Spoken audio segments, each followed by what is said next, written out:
நாடாளுமன்ற கூட்டத்தொடர் முடிவு பெற்ற நிலையில் ரயில்வே திட்டங்கள் குறித்த அதிகாரப்பூர்வமான பிங்க் புத்தகம் வெளியாகியுள்ளது. இதில் தமிழக ரயில்வே திட்டங்களுக்கான நிதி வெகுவாக குறைக்கப்பட்டுள்ளது. இடைக்கால பட்ஜெட்டின் பிங்க் புத்தகத்தில் தெற்கு ரயில்வேயின் புதிய வழித்தடங்களுக்கு 976 கோடி ரூபாய் ஒதுக்குவதாக அறிவிக்கப்பட்ட நிலையில் தற்போது அது 301 கோடி ரூபாயாக குறைக்கப்பட்டுள்ளது.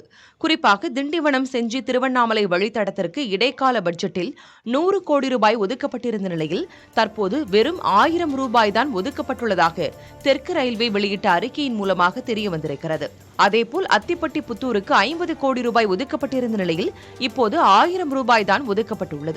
இதேபோல் ஈரோடு பழனி மற்றும் சென்னை மகாபலிபுரம் கடலூர் கடற்கரை பாதை உள்ளிட்ட திட்டங்களுக்கும் 1000 ரூபாய் தான் ஒதுக்கப்பட்டுள்ளது.